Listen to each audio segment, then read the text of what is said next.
Olá, sejam muito bem-vindos! Começando a partir de agora o seu podcast sindical. Para você que chegou agora, eu sou Eliane Carnavale. Sigo com vocês aqui nesta noite muito especial, porque hoje a gente fala sobre o dia 8, Dia Internacional das Mulheres. Lembrando que todo dia é dia. Mais do que uma data, um marco global, é um mês de reflexões sobre lutas, direitos, conquistas e desafios das mulheres na atualidade. Para esse nosso bate-papo de hoje, eu trago a nossa convidada super especial, Mônica Veloso. Primeiramente, um prazer tê-la aqui conosco. Seja bem-vinda. Obrigada, Eliana. Obrigada a oportunidade aqui de poder falar no podcast sindical. Fala um pouquinho aqui para a gente. Eu gostaria que você se apresentasse, falando quem é a mulher, quem é a Mônica Veloso. Nossa, bom, a Mônica é uma mulher nascida e criada em Osasco. Eu sou osasquense. Minha família é de origem operária, né, do setor metalúrgico. E eu também me enveredei por esse caminho, né? Me tornei metalúrgica, inspetora de qualidade. E dentre as questões que acabaram acontecendo de direito da fábrica, né? Uma fábrica fechou e não me pagou. E aí eu, né, ingressei, eu era sócia do sindicato desde 1985 e ingressei na vida sindical em 1989, né? Buscando meus direitos, mas ali eu descobri o mundo, né? De como é que eu também poderia ajudar outras pessoas. E aquilo me... O bichinho picou. Foi acho que um chamado, sabe? Então isso faz parte da minha vida desde da década de 90, né? Quando eu ingressei na diretoria do Sindicato dos Metalúrgicos de Osasco e região.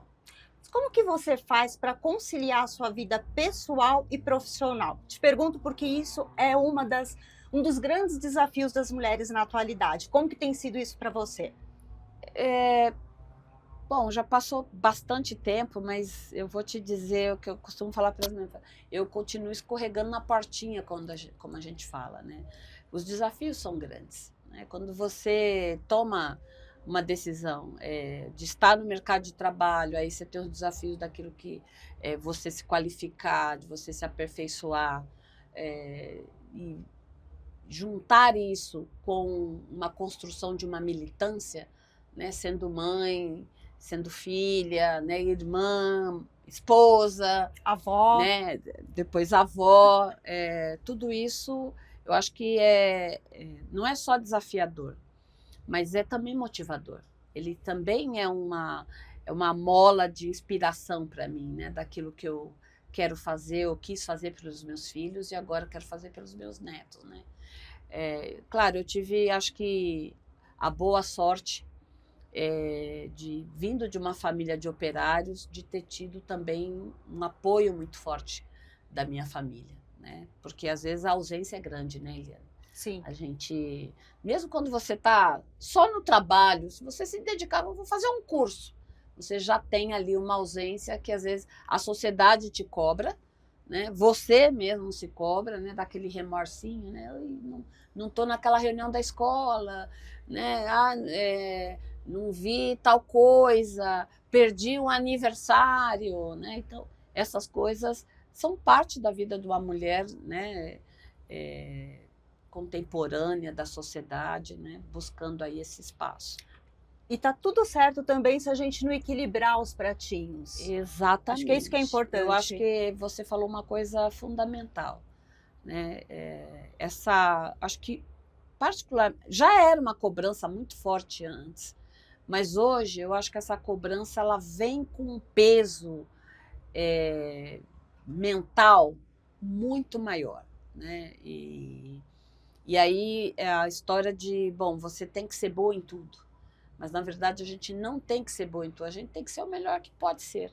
Naquele dia, naquela hora. Exatamente, né? Então, eu acho que os bons momentos também têm a capacidade de superar aquilo que, eventualmente, em algum momento não foi tão bom. Né? Sim. Agora, voltando um pouquinho aqui para a sua trajetória profissional. Você hoje é vice-presidenta do Sindicato de Metalúrgicos de Osasco e região. Isso. Como que tem sido essa experiência para você à frente de um sindicato majoritariamente masculino. Até alguns anos atrás, era um ambiente só de homens. Hoje a gente já percebe essa mudança, esse cenário, essa participação da mulher. Então, que você falasse um pouquinho para a gente sobre a sua história também no sindicato, que você já deu uma prévia aí no início do nosso bate-papo, e que você falasse um pouquinho para a gente como tem sido essa experiência para você. Bom, o sindicato ele acabou sendo a minha segunda casa. Eu cheguei muito nova, eu tinha 21 anos, né? E lá se vão quase 37. Então, eu vou dizer assim, eu cresci ali dentro, né? De todas as formas possíveis, né? Como pessoa, como mulher, como militante, né? E como liderança. Então, né, essa construção ela me oportunizou muitas experiências, né? Então, o sindicato, quando eu cheguei, eram 75 pessoas, 4 mulheres e 71 homens, né? Então, era um universo, assim, de fato, extremamente masculino. É uma categoria ainda que nós representamos cerca de 22%, né, a nível nacional. Em Osasco é a mesma coisa, nós somos 20% dessa categoria. E o trabalho, ele estava, obviamente, focado em organizar as mulheres, em ter um espaço, né, de voz, de participação das mulheres dentro do sindicato, né? E eu venho de um sindicato que tem um processo histórico importante para o Brasil, especialmente no período da ditadura, né? Foi o primeiro sindicato a levantar, né, uma greve em 1968, né? Então, que é a famosa greve da Cobrasma. Houve um movimento muito forte, né, contra a ditadura naquele momento. E aí, Osasco e Contagem foram as duas cidades que, naquele momento, se levantam, né, em busca ali de defender os direitos dos trabalhadores. E isso caracterizou, né, identificou o Sindicato dos Metalúrgicos de Osasco e região como um grande celeiro de formação, né, de quadros, né, importantes para o movimento sindical, não só da nossa cidade. O nosso sindicato ele compõe 12 municípios, né? Atualmente nós somos cerca de 50 mil trabalhadores na base, né?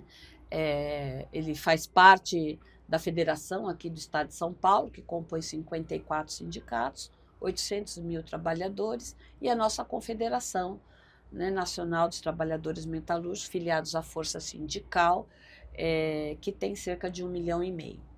Eu sou vice-presidente no sindicato já há 3 mandatos. Eu não cheguei vice, né? A gente chega ali, vai chegando, vai chegando, né? Vai se colocando ali. Eu acho que eu tenho uma personalidade forte, mas sempre fui muito curiosa, né?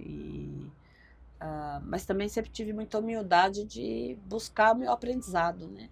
De aprender, não só com mulheres, mas também com homens que, né, tinham uma visão ali de sociedade mais coletiva, né, mais socialista, num formato em que a gente consegue ter voz e respeito, né? Não foi uma trajetória fácil, né? Eu venho de uma empresa do setor automotivo, né, de autopeças, e eu não tinha um patrão muito fácil, ele era bem difícil, né, de não reconhecer o papel do sindicato. Ele sempre achou que eu fui infiltrada lá, sabe? Mas não foi nada disso. Eu perdi o emprego, fiquei desempregada, já tinha um filho, e precisava trabalhar. E aí ela tinha acabado de São Paulo, ido para Osasco, estava empregando, e a gente, né, teve a oportunidade de entrar nessa empresa, tinha 1.600 funcionários, e eu viro vice-presidente da CIPA. E é assim que começa a minha trajetória política, né, de militância. Eu comecei militando pela saúde e segurança no local de trabalho. Isso trouxe uma visibilidade para mim dentro do sindicato. Como eu disse, eu era curiosa, eu questionava, eu perguntava, participava, e isso abriu, né, a possibilidade de eu ser convidada a compor essa diretoria, né? A partir dali, Liliana, foram os desafios que foram sendo colocados, que eu fui abraçando, né? Não só na formação, mas também dos enfrentamentos que é você defender o trabalhador e a trabalhadora, de uma forma que no Brasil o sindicato, a maior parte do sindicato se organiza da porta para fora, né, infelizmente, né, mas a gente acabou tendo uma atuação muito forte, né, extremamente relevante ali, que deu essa condição, né, de ir consolidando um caminho, né, e outras companheiras que vieram comigo, né, estão hoje na nossa diretoria. Hoje nós somos 6 mulheres. 6 mulheres. Sim. E isso vai dando, né, vai sedimentando, vamos dizer assim, o caminho, né, que não é fácil, como a gente já falou. É longo. É longo, mas ele é necessário. Sim. E a gente não pode deixar de associar a questão da origem do 8 de março, que justamente vem de encontro ao que você falou, que é o trabalho das operárias, reivindicações das mulheres russas lá em 1917. Hoje, olhando para dentro do Sindicato dos Metalúrgicos de Osasco e região, qual é a pauta trabalhista das mulheres? Bom, as pautas são muitas, né? Nosso sindicato, nós tivemos a ideia de construir uma estratégia voltada à formação de coletivos dentro, né, da nossa entidade. Então, além da diretoria, nós somos 28 pessoas. Então, às vezes, para você cobrir uma base, né, de mais de 3 mil empresas, 50 mil trabalhadores, não é tão simples, né, num território de 12 municípios. Então, delegados, delegadas, comissões, além de diretores dentro das fábricas, a gente também trabalha com coletivos, e nós constituímos um coletivo, que é o coletivo Mulheres Sindimetal. São trabalhadoras da base, né, que compõem esse grupo. A gente se reúne e vai construindo a nossa pauta, né, e vai referendando essa pauta também nos espaços de debate, de construção que o sindicato faz. Seminários, particularmente nas campanhas salariais, né, da gente pensar as nossas pautas. Além disso, Eliana, a gente trabalha hoje, a partir da confederação, eu sou vice lá também, nós constituímos um grupo que hoje é nacional, que é o Metal Mulheres.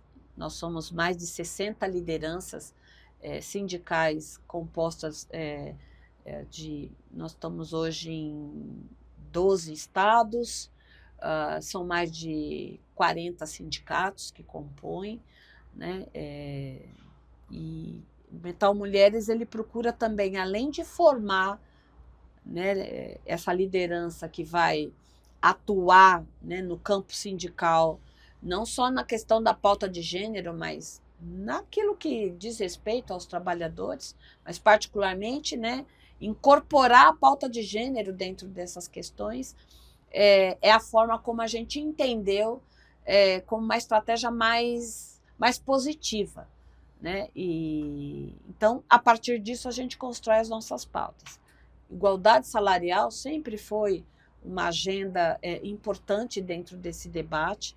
Hoje, lei, né? Hoje, lei. Na verdade, ela já era, mas ela ganhou um instrumento de transparência, né, o que permite o sindicato acompanhar mais de perto isso. É uma luta, uma guerra, inclusive jurídica, com alguns setores empresariais que não aceitam, né, acham que eu vou apresentar ali minhas informações, isso eu estou ferindo a lei de proteção de dados, mas não é nada disso, né? A gente precisa saber se esse trabalho igual recebe salário igual, e nós não estamos falando, obviamente isso referenda, valoriza, reconhece mais o trabalho da mulher, mas nós estamos falando de salário igual para homens e mulheres, portanto, a relação de gênero está colocada ali, né? E só fazendo um parêntese, mesmo com a lei de equidade salarial entre homens e mulheres, se eu salvo engano, acho que a lei 14.611/2023, Exatamente. andei pesquisando lá, tá... a gente tem que pesquisar, conhecer os nossos direitos, Exatamente. né? E aí a gente percebe que realmente na prática essa não é a realidade. Não. Mesmo com os avanços, mesmo com os desafios, infelizmente a gente continua sofrendo essa desigualdade de gênero. Antes da lei, né, e aí pelos dados do próprio DIEESE, que é o Departamento Intersindical de Estudos e Estatísticas Socioeconômicas, é uma estrutura que subsidia, assessora o movimento sindical brasileiro há 75 anos, né, referência aí na base de estudos e pesquisa. O DIEESE sempre traz, né, a relação de dados de mercado de trabalho. E as mulheres, né, até bem pouco tempo, estavam ganhando cerca de 47% a menos que os homens, dependendo aí da função. Quando a gente faz o recorte de raça, né, então quando você vai ver o salário de uma mulher negra, né, em comparação a um homem branco, ou a uma mulher branca, ou mesmo a um homem negro, ela está na base da pirâmide. Né? Ela ganha menos. Né? Então, essa precariedade, né, ela não só se relaciona à questão de gênero, ela também se relaciona à questão de raça. Né? E aí, não dá para a gente falar de equidade quando a gente tem disparidades tão brutais, né, do ponto de vista daquilo que efetivamente vai fazer com que a gente trabalhe mesmo num mercado de trabalho que tenha justiça social. Sim. Né? Porque isso é justiça social. Né? Você pagar o salário justo é justiça social. Você pagar o salário justo reconhece ali a condição do trabalho decente, né? Do trabalho digno às pessoas. E a gente prega isso para homens e mulheres. Né? O fato é que as mulheres, pelo fato de ser mulheres, ganham menos. Então, isso é o tipo de condição que a sociedade não tem mais como aceitar. Né? Então, acho que essas ferramentas de convenção coletiva, acordo, sindicato atento, trabalhando, né, ativamente na relação ali, não só de monitorar, mas de abrir o diálogo com as empresas, vai permitindo a gente evoluir dentro desse processo. Né? E aí, junto com isso, Helena, vem outras questões. Sim. A própria qualificação profissional, né? A ascensão nos cargos de chefia, de liderança, que ainda as mulheres, né, ocupam menos esse espaço. Na política. Na política, a questão da educação integral, né, porque a gente tem, de novo, né, a relação aí da política de cuidado recai sobre a mulher todas essas... Então, às vezes, ela não pode fazer um curso, ou ela tem que trabalhar em trabalhos mais precarizados, porque ela também não pode abrir mão do cuidado da família, do filho, às vezes de uma pessoa doente, de uma pessoa com deficiência, um idoso, né? Tudo isso recai, infelizmente, ainda sobremaneira às costas das mulheres, né? E ainda tem a questão da maternidade, que é um problema também para as mulheres, para ter uma ascensão, às vezes, dentro de uma empresa, uma ascensão profissional. E eu posso até trazer como prova, assim, experiência de participar de processos seletivos em que o questionamento foi: ah, mas você não vai ser mãe? Mas por que você não vai ser mãe? Ah, você vai mudar a sua opção? Também continua sendo aí também um empecilho, né? Sim. Infelizmente, a gente convive com isso. Exatamente. Quando você olha para uma lógica de vaga, né, vamos imaginar assim, a pessoa está lá, né, o cara, ele é casado, ele procura um emprego, ninguém vai perguntar para ele: você tem filho? Você pretende ter filho?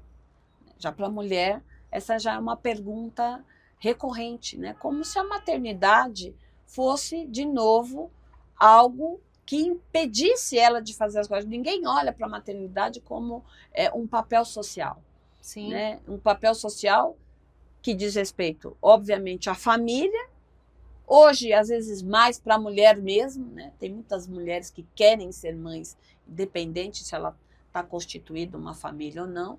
E vamos lembrar, né, o Brasil hoje, 52% das famílias brasileiras hoje são chefiadas por mulheres. Nós estamos falando de família monoparental. Isso significa que é a mulher que é a chefe de família, né? Ela constitui ali o núcleo, né? Ela não compartilha isso com um companheiro.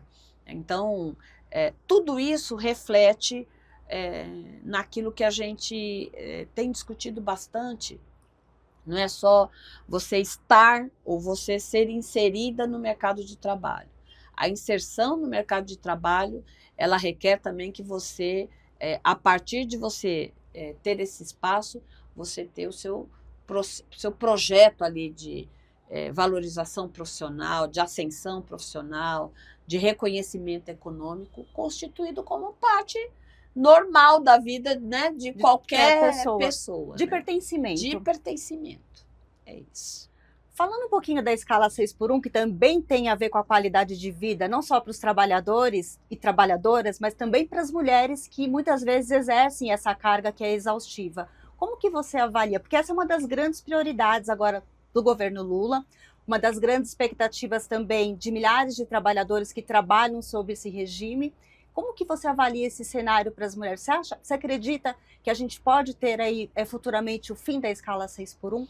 Bom, é histórico também na luta do movimento sindical brasileiro a redução da jornada de trabalho sem redução de salário. Isso já é uma bandeira antiga, né, que algumas categorias, se hoje a gente tem as 44 horas, né, ela veio de uma luta sindical que se estabelece depois para o Brasil inteiro na Constituinte de 88. Sim. Né? Então, não estamos nem falando de tanto tempo assim. Né? Bom, a escala 6x1, ela além dela ser uma jornada predatória, né, extremamente de exploração. Uma escravidão. Exatamente. Ela é uma escala que não... Ela não só não reconhece, né, o esforço de trabalho ali do ponto de vista da remuneração, como ela também não permite que a pessoa evolua em praticamente nada. Ela vai ali, ela cumpre aquela jornada, né, insana. Sim. Ela não tem condições de ascender profissionalmente porque ela não consegue estudar, né? Ela tem dificuldade de cuidar da família, porque a escala 6x1, você vai ter momento de família quando? Né? Ou de lazer quando? Não é à toa, Eliana, que recentemente, até foi uma reportagem que eu vi, a gente estava fazendo um debate sobre a questão da saúde mental.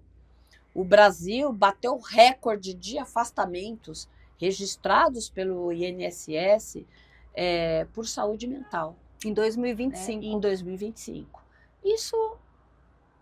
Um alerta, acende um alerta, né? É um alerta e é uma sinalização muito clara do que tem representado o mercado de trabalho predatório às pessoas, particularmente que vivem jornadas de escala 6x1, jornadas extensivas, né? Como é a questão também do trabalho intermitente. Então, assim, aquilo que, infelizmente, flexibilizou, né, a CLT, né, com a reforma trabalhista de 2017, né, para cá, o que fragilizou, inclusive, algumas estratégias de organização do movimento sindical, permitiu que essas coisas se aprofundassem muito mais, né, e tornasse esse tipo de trabalho o que a gente chama hoje de piores formas de trabalho.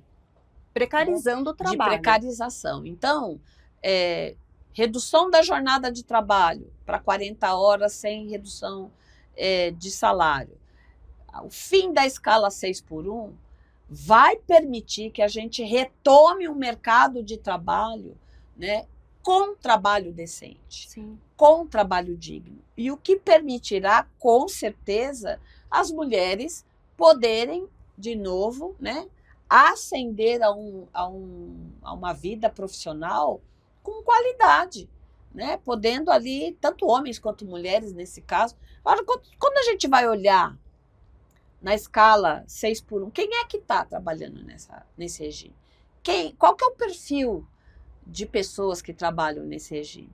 Jovens, mulheres, jovens e mulheres negras, Sim. jovens e mulheres das periferias. É essa, né, o perfil mais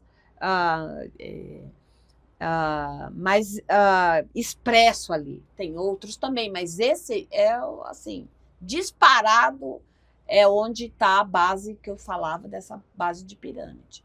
Bom, vamos olhar para a média de salário dessas pessoas. Como é que essa pessoa vai viver, ou como é que ela pode dar as condições de vida ali para sua família, com salários que não chegam, né, a R$ 2.000, né? Ou pouco mais do que o salário mínimo, né, que hoje é R$ 1.600. Então, reduzir a jornada, acabar com a escala 6x1, é dar condições, de fato, da gente ter um mercado de trabalho decente, trabalho digno, que é uma pauta de direito básico humanitário, fundamental, né? É de direito básico fundamental. Tem muito empresário falando assim, isso vai acabar, porque, né? Porque as pessoas olham o trabalho como custo. Na verdade, é o contrário. Exatamente. As pessoas, muito setor empresarial que olha salário como custo. Não olha salário como investimento, né? Não olha salário como parte da base daquilo que permite ele ter a riqueza que ele tem, né? O Brasil não tem uma cultura de distribuição de riqueza, né? Ao contrário, nós temos de concentração de riqueza. Sim. Né? Alguns poucos detêm a maior parte da riqueza, enquanto os outros vão ficando ali com aquilo que sobra, né? Eu acho que o governo Lula e as centrais sindicais, os movimentos hoje que são fortes, né, que estão atuando, a gente também tem alguns deputados, né, da Câmara Federal, que estão atuando fortemente para o fim da escala 6x1, é porque tem comprometimento com essa base da pirâmide, né? Da gente reduzir, né, as desigualdades que aprofunda a pobreza, que aprofunda, né, mantém o ciclo de miséria, né, das pessoas, dela não poder ascender, ter uma vida com uma qualidade de vida melhor, né, para ela e para sua família e para o entorno, porque isso impacta na comunidade, né? Impacta no pequeno comércio, impacta geração de na geração de emprego, impacta com a costureira, impacta com a farmácia, impacta com a feira, né? Impacta com aquilo que vai dando qualidade de vida para as pessoas. E quando você tem qualidade de vida, você consome, portanto, você produz mais.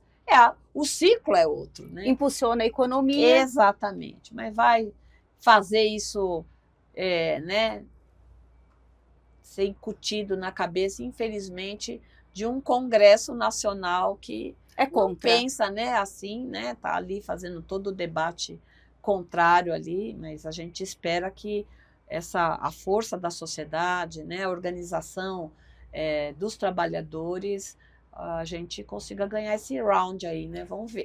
Principalmente esse ano que é decisivo, é um ano eleitoral. Sim. E eu acho que daí, não estou falando para votar em A, B, C ou D, mas a gente ter consciência de quem nos representa, quem representa as nossas pautas trabalhistas, nós mulheres também, quem está lá para defender os nossos interesses. Então, acho que essa daí é o questionamento aí que eu faço, né? Você pegou um ponto muito bacana, né? Que a gente costuma dizer, gente, não, temos que votar em mulheres.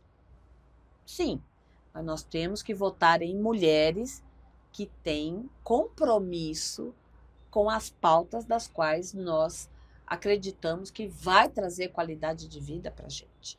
Não adianta eu votar numa mulher só porque ela é mulher e ela chega lá e tem uma pauta, né, conservadora, né, de extrema direita, que não vai nos representar. Né, e de encontro com aquilo que defende a classe trabalhadora. Isso também vale para homem, né?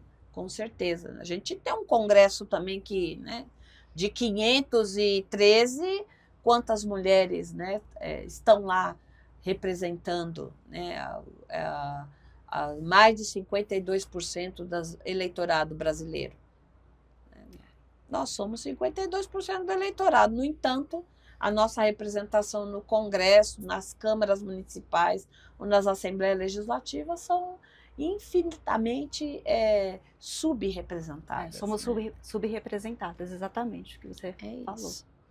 Agora, falando um pouquinho aqui sobre o nosso mês, voltando, recapitulando para o nosso mês das mulheres, eu não posso deixar de falar que é a questão do combate à violência. A gente não pode deixar de falar da realidade da mulher, seja ela trabalhadora, né, enfim, de não falar do combate à violência. E ela se manifesta através de várias formas, né? E existe a fase da tensão, que é um comportamento agressivo, de ameaças e de controle. Tem a fase da explosão, que é onde acontecem as agressões físicas e verbais. Tem a fase da lua de mel, em que o agressor demonstra arrependimento e diz para sua companheira que pode mudar. Infelizmente, no ambiente doméstico é onde que mais acontece a violência doméstica. Esse é um tema muito dolorido, né, para nós, enquanto mulheres, mas também eu acho que para a nossa sociedade.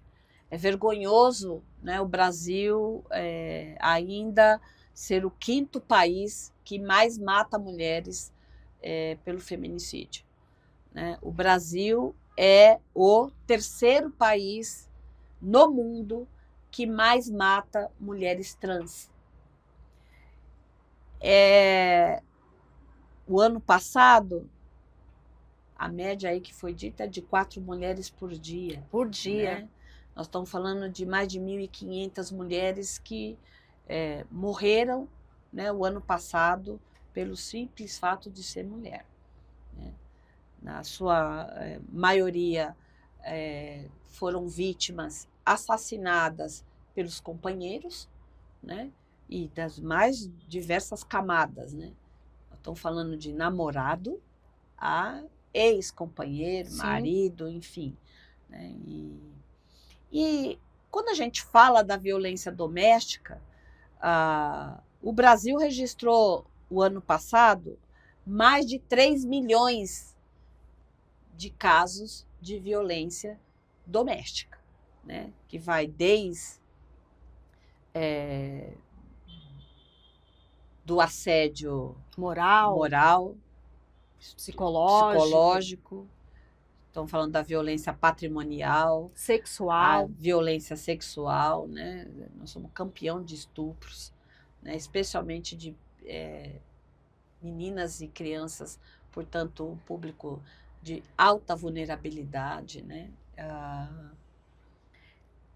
Não é número que nos deixa, não é nem estarrecido, é assustador, né? É um negócio assim, deixou de ser, não é só de saúde pública, de segurança pública, né? Nós estamos falando de segurança, nós estamos falando de saúde, nós estamos falando de direitos humanos. Né? A violência, ela deixou de ser um espaço privado para ser uma violência explícita.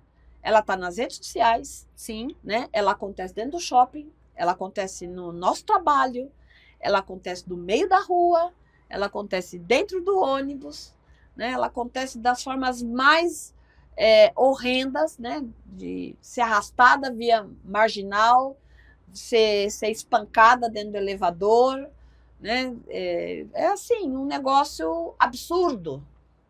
E eu acho que quando a gente traz isso para a luz, e a imprensa traz isso para a luz, né? Eu acho que a imprensa tem um papel fundamental naquilo que ajuda no processo da denúncia, de trazer a informação, né? De trazer também, às vezes, o próprio descaso, né? Que a gente tem do Estado, né?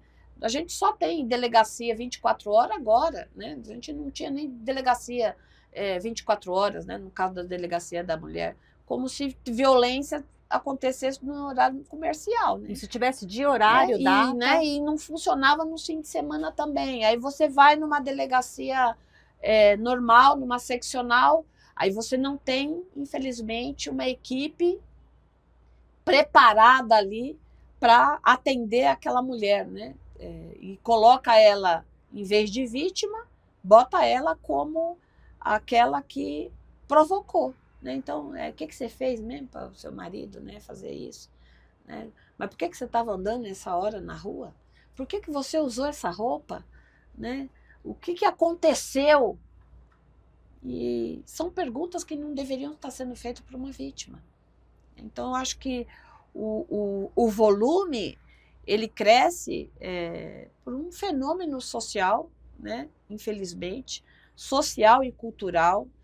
Acho que muito disseminado, muito mais hoje disseminado nas redes sociais, né? A facilidade com que as pessoas hoje acessam plataformas, sites, grupos, né? Como esse Red Pill, e tantos outros nomes aí que estão ali provocando misoginia, que estão, né, disseminando ódio, que estão ensinando as nossas crianças, os nossos jovens a serem violentos, né, a homens com seríssimos problemas. Para mim, não é só uma questão mental, porque os homens falam assim, eu tive uma síncope, eu estava fora de mim. Não, você falou aí dos sinais, né? Existem pessoas que são más mesmo. Eu acho que tem uma questão de caráter, né? Tem uma questão cultural, né? Da qual a sociedade precisa falar. E por isso que é importante também a gente, quando perceber a mulher, quando está dentro de uma violência, dentro de um ambiente abusivo, de ela perceber esses sinais e tentar, porque a gente fala, né, mas também não é fácil, de quebrar esse ciclo da violência. Porque se a gente se cala, se a mulher se cala, se a sociedade se cala, o que acontece? A gente fortalece esse agressor. A gente fortalece a violência. Por isso que é importante. Exatamente. E é importante dizer aqui, né, para as companheiras, para as mulheres que nos assistem, que vai nos assistir, você não está sozinha. Na sua cidade, em algum lugar próximo de você, tem estruturas que podem te ajudar. Procura a delegacia, procura a igreja, procura a associação, procura os movimentos de mulheres, procura o sindicato, independente se você é associado ou não, você é uma trabalhadora, você é uma mulher, uma cidadã, procure as formas institucionais de você se informar, de você buscar apoio, de você buscar acolhimento e suporte para você encerrar esse ciclo, né? Porque é a sua vida, é a vida também da família. Uma mulher vítima de violência, ela não é só ela que vive aquilo. Todo o núcleo familiar vive a mesma condição, né? Os filhos vão viver essa mesma condição. Se você, né, o fator feminicídio, ele é a última camada. Ele é o último grau, né, do processo de violência que essa mulher vai vivendo, né, as microviolências, as micro questões ali que vai desde o seu arroz, né? Tá tudo unidos venceremos aí. Né? Por que o meu filho ainda não tomou banho? Por que a casa não tá limpa? Por que você chegou essa hora? Onde você estava? Né? Onde que está isso? A gente fazer a discussão, Eliana, de não só das ferramentas que precisa punir severamente, aí é uma opinião da Mônica aqui, né, como pessoa. Eu acho que a lei brasileira, né, a Lei Maria da Penha, é uma ferramenta, uma das melhores do mundo. Mas se a gente tem uma ferramenta tão importante como é a Lei Maria da Penha, como é a lei do feminicídio, a gente tem a lei também que trata sobre o assédio sexual e moral. Por que é que está aumentando tanto? Né? qual é a razão de estar aumentando tanto, né? Quer dizer que as pessoas, esses homens, esses agressores, eles não têm medo da lei, né? Não têm medo da punição. Eles estão mesmo, de fato, sendo punidos, né? Com o rigor da lei, daquilo que efetivamente é né, o crime que ele está cometendo ali. Né? Então, acho que esse movimento que envolveu agora o presidente da República, os 3 poderes, né, na campanha nacional de combate ao feminicídio, é uma ferramenta que a gente espera muito, muito mesmo, ver o número diminuir. Inclusive, já começou essa política, né? Agora que o governo está implementando, já começou, o SUS já vai iniciar o teleatendimento para as mulheres, tem a questão da tornozeleira também, que já vai passar a ser uma obrigação, né, por parte daquele agressor. Tem a Agora questão tem também o do relógio, do você sabia o do relógio, relógio agora, né? Que vai acusar ali tempo real. se a quantos metros aquela pessoa está, no caso das medidas protetivas, né? Porque é outro dado, né? Uma parcela, 22%, se eu não me engano. Agora, mas né, tem um percentual de mulheres vítimas que tinham medida protetiva. Sim. Né? Ou seja, ela já estava sob a proteção do Estado, mas esse Estado falhou. Né? Então, a gente reconhecer onde está falho o sistema de apoio, né? Esse fluxo de apoio a essa mulher é fundamental para a gente corrigir e não permitir que as mulheres, né, tenham suas vidas aí ceifadas por essa condição de violência, né, que extrema. É extrema, é assustador, é vergonhoso. Sim. Né, para o nosso país. Mata a mulher, deixa filhos órfãos. Que tem os órfãos do feminicídio Exatamente, também. Né? O que acontece depois com essas crianças? Como que cresce? Né? Em que condições essas crianças, né, esses adolescentes, esses filhos vão viver? Sim. Né? E quanto é importante também a gente colocar aqui essa questão da educação. Porque enquanto a gente deixar como está e não falar sobre a importância da diversidade, da importância do respeito, né, às mulheres, a gente acaba contribuindo para que essa criança seja que tipo de ser humano lá na frente. Então, acho que é importante também essa questão da educação, seja nas escolas, seja dentro de casa. Ele tem também um fator aí primordial, porque enquanto nós não ensinarmos os nossos meninos, infelizmente, nós vamos continuar tendo as nossas meninas mortas. Falou tudo de novo. A educação, ela é uma ferramenta fundamental nesse combate, né? Porque tudo que nós estamos falando é curativo. É para minimizar já uma situação que já está colocada aí, né? Os números já dizem. Então, é curativo. Nós precisamos trabalhar a prevenção, né? Nós temos que chegar antes. Nós precisamos ter políticas preditivas, né? Aquela que vai efetivamente erradicar, né? Que vai buscar transformar essa situação, né? E isso é uma transformação cultural. E você não faz transformação cultural que não passe pela educação, né? Que não passe pela base ali daquilo que efetivamente vai formar essas gerações, né? É uma discussão geracional também que nós estamos vivendo, né? Talvez, até pelo fato da gente hoje viver a vida é mais pública, né? Você tem mais acesso às informações, você tem mais acesso às coisas, e talvez isso tenha permitido vir à luz aquilo que antes ficava obscuro, no oculto, né? Então, você tem muito mais ferramentas de transparência, né? Que permitem você olhar para aquilo que está acontecendo. Mas é inegável que o aumento tem a ver com esse modelo, né, de sociedade que a gente está vivendo, que não olha só um processo de democracia.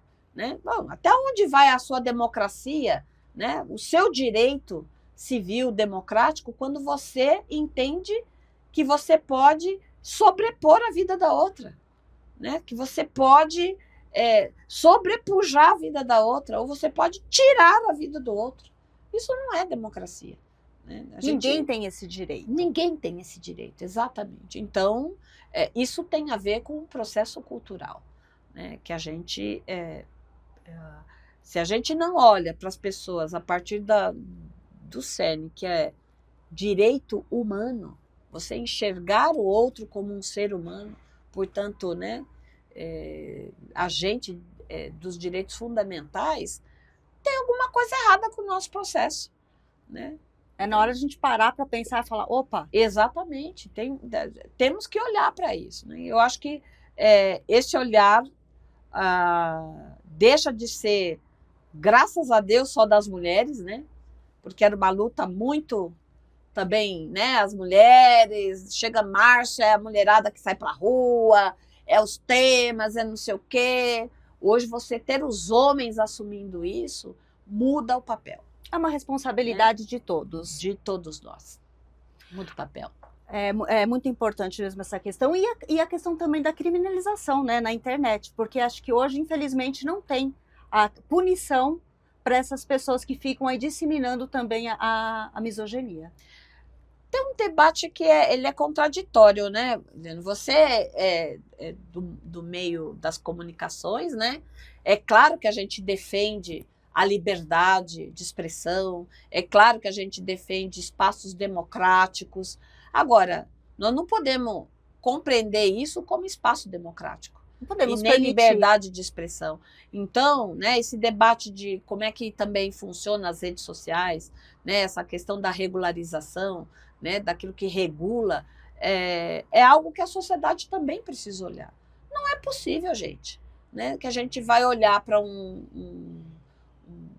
uma plataforma, um grupo como esse Red Pill, que está ali ensinando, inclusive, criança a matar, a bater, a espancar, né, a cultuar aquilo que é o ódio por um outro ser humano. Sim. Como um direito de expressão.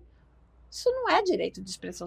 Você está disseminando uma expressão. Então, isso tem uma diferença muito grande, né? E, bom, eu sou favorável a essa regulação, né? Por vários fatores. Eu tenho filhos, de minha parte, eu só tenho filhos homens, né? Dos quais eu sempre procurei ensiná-los que o respeito vem acima de tudo. Né? Como tem sido a sua educação com seus filhos? A educação com os meus filhos é assim, né? Eu venho de uma família matriarcal, né? A maioria é mulher, né? As minhas avós eram mulheres que eram bem à frente ao tempo, né? A mãe da minha mãe, minha avó materna, ela trabalhou por 40 anos no setor químico, né? Foi uma trabalhadora operária, né? E cuidou das 3 filhas, né? Que ela teve. Depois ela teve uma 4ª filha, então todas mulheres. Né? Por parte de meu pai eram 3 mulheres e 2 homens. Minha avó também era uma mulher que já era do lar, mas uma pessoa que tinha uma visão muito diferenciada, né? Desde aquela coisa simples de você coloca a comida que você vai comer, né? A gente tem mulher que é assim, a minha sogra, minha primeira sogra, eu fui casada 2 vezes. Ela fazia a comida, Eliana, e ela tinha que pôr a comida do meu sogro e dos 4 filhos. Depois ela punha dela. Aí, meu sogro acabava de comer, às vezes ele queria repetir. Aí ele pedia, ela levantava, ia lá, punha a comida dele. E a dela estava lá. Aí um filho pedia, e assim ia. Às vezes eles estavam tomando café, ela ainda estava com o prato ali. Enquanto eles não terminassem, ela estava ali servindo. Sabe, era aquela vida...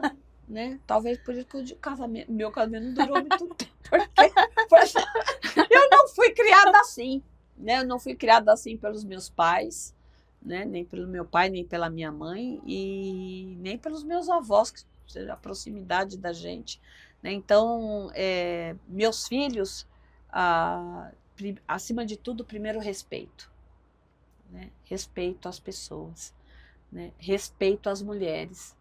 Eu procuro criei meus filhos para eles ajudarem com as responsabilidades e as tarefas de casa. O mais velho, que hoje é casado e tem os filhos dele, era bem... Né, eu demorei muito para ter o segundo filho, né? Então, o Tiago cresceu sabendo que tinha que levantar, arrumar a cama, deixar as coisas organizadas, né? Não podia deixar as coisas fora. Se não lavava a louça, mas tinha que deixar as coisas dentro da pia, mas ele já fazia ali alguma coisinha. Ele foi criado assim, né? O Gabriel, que é o mais novo, hoje com 19, está na faculdade, segue a mesma linha, né? Hoje só sou eu e ele, né? Eu sou viúva e ele tem que ajudar, né? A responsabilidade da casa não é só minha, é de nós dois. E eu falo para ele, você fica mais tempo aqui, então você suja mais, né? Portanto, você tem mais responsabilidade aí em manter o zelo, né? Então a gente vai se ajudando, né? É o compartilhamento. Exatamente, é esse compartilhamento. Você sabe que tem um estudo, né? Que as mulheres dedicam aquilo que a gente chama do terceiro turno, né? Porque às vezes o pessoal fala assim, a segunda jornada. Que segunda? Às vezes é a terceira, né? Então, o terceiro turno, as mulheres dedicam mais de 20 horas a mais, né, para essas coisas, enquanto os homens 9. Quando você vai falar de doente, é 2 horas. De idoso, 2 horas. Né? Enquanto a mulher é 8, 9. Né? Então, assim, você trabalha fora, ainda tem essa outra... Não tem... Essa questão da responsabilidade compartilhada é um outro debate importante para essa questão que a gente está falando aqui. E que vocês trouxeram na Estação da Mulher com a Política Nacional de Cuidados. Então, deixa eu aproveitar, eu gostaria que você falasse, que está muito de encontro com o que a gente está falando aqui, que é a questão da Política Nacional de Cuidados. Mas eu gostaria que você abordasse hoje o que é, de fato, e de que forma que ela afeta a vida, a renda, o trabalho dessa mulher. Ela afeta de todas as maneiras, né? Quando você não tem uma estrutura de apoio de novo, né? Nós estamos falando de novo vamos voltar nas lutas históricas. Creche, período integral. Não, você não consegue trabalhar se você não tem onde deixar seus filhos, né? Se você vai deixar seus filhos pelo meio período, pelo tempo parcial, quem cuida dos filhos no segundo tempo? Normalmente as mulheres têm que pagar alguém ou pôr alguém da família, né, para cuidar. E quando ela não tem ninguém da família, ela vai ter que pagar. Tem que se virar nos 30. Ela tem que se virar nos 30. Ou então, ela vai se submeter, como nós já falamos, a trabalhos precários, onde ela vai ganhar menos, onde, né, a lógica do tempo parcial não vai permitir que ela consiga ascender, porque é a outra regra do critério, né, discriminatório que o mercado de trabalho tem. Se eu tenho filho, aquilo me impede de eu ser uma profissional plena, completa, então eu fico com as funções menores, eu não ascendo a uma liderança, a uma chefia, a uma supervisão, a uma gerência, a uma direção, né? Então eu fico ali naquela coisa ali né, da produção ou das habilidades mais básicas ali. Bom, é só isso? Não, né? Tem uma série de questões que a gente hoje entende como política de cuidado, que essa sustentação, ela não vem só de casa, ela vem de casa, mas ela não vem só de casa, você tem que ter um papel do Estado ali, né? O Estado, que eu estou falando, nas suas 3 instâncias, né? Não adianta a gente ter uma política federal agora, Política Nacional de Cuidados, ok, mas o Estado, né? O Estado de São Paulo, por exemplo, e a cidade de São Paulo, que é onde a gente está aqui neste momento, tem que aderir, né? Fazer com que os serviços, né, os mecanismos de apoio estejam a serviço dessa mulher. Lavanderias públicas, né, áreas de cuidado. Hoje, se a mulher precisar trabalhar à noite, você precisa ter creches noturnas, né, você precisa ter um aparato de mobilidade que permita também ela acessar, né, o transporte público da forma mais acessível possível, porque a gente também tem esse problema. aí já tem a questão da segurança pública que envolve. Bom, tem uma série de coisas. Precisa de investimento. Precisa de investimento. Os sindicatos podem colocar isso nas suas convenções coletivas, né? Daquilo, desde que é o acesso, de novo, à creche, mas ou à qualificação, ou a serviços ali, que às vezes a empresa tem determinadas cidades, que às vezes a empresa que está ali, ela é quase que, ela tem um papel social onde ela está né, instalada, porque ela não só impacta economicamente, ela impacta a vida daquelas pessoas que ela emprega ali. Então tem tudo a ver ela se envolver, ela se preocupar, né, com isso. Porque quando ela aponta essa preocupação, você vai ter funcionário mais motivado, você vai ter alta de produtividade, né? Você vai conseguir extrair o melhor ali daquele profissional, portanto, você vai ter produto de excelência, você vai ter um ambiente de trabalho bacana, né? Compartilhado ali, fraterno. Tudo isso influi, né? Naquilo que qualifica o trabalho da pessoa, mas também daquele que detém, né? Sim. O poder ali dessa produção. Então, o empresário ele também sai ganhando, né? A sociedade sai ganhando se você tem menos trabalhadora adoecida ou tendo que faltar no trabalho, porque, né, você tem a questão do atestado, você tem que levar no posto de saúde, você tem que isso, você tem que aquilo. Então, se você não prepara a sociedade e os serviços ali para acompanhar essa lógica contemporânea que a gente vive, como é que a gente faz, Eliana? Quem cuidar de quem cuida. Né? Então, assim, só vai fazer exatamente. Né? Ninguém cuida de quem cuida. Ninguém cuida de nós. Nem nós mesmas. Né? A gente dizia isso. E ainda se cobra quando vai cuidar um pouquinho da gente. Exatamente, mas é necessário. Né? É necessário você ter esses momentos, né? Para você poder dedicar com mais qualidade também à sua família, ou ao seu campo profissional, ou ao seu campo social. Né? Então, acho que esses elementos é um esforço que tem que ser coletivo. Né? Existem questões hoje na nossa sociedade, Eliana, que não tem mais como um ou outro assumir sozinho. Para a gente superar, nós vamos ter que superar junto. Né? Nós vamos ter que superar juntos. E isso não vai fazer bem só para um ou para outro. Vai fazer bem para todos e todas. O coletivo. Né? Então, essa é a diferença, né, que a gente precisa sensibilizar, né? Construir esse caminho conjunto. Então, aproveitando para encerrar, o que nós podemos esperar para as novas gerações? Bom, eu acredito que a gente precisa pensar as gerações mais fraternas, né, mais solidárias. A gente sabe que hoje nós temos uma juventude que se preocupa com o meio ambiente, né, que está preocupada com aquilo que vai fazer no seu futuro. O futuro a gente constrói hoje, né? Ele está presente hoje, em como a gente se comporta em relação ao que nós enxergamos no mundo. Né? Então, se eu não me indigno, né, eu preciso me indignar da mesma forma que eu fico indignada com a violência que sofre, né, às vezes ali o cachorro, né, como foi o Manchinha em Osasco, o Orelhinha aqui, né, em São Paulo. Eu preciso me indignar quando eu vejo uma jovem sendo atacada no meio da rua e ninguém faz nada. Né? Eu preciso me indignar quando eu vejo as redes sociais estimulando ali o ódio e eu não denuncio.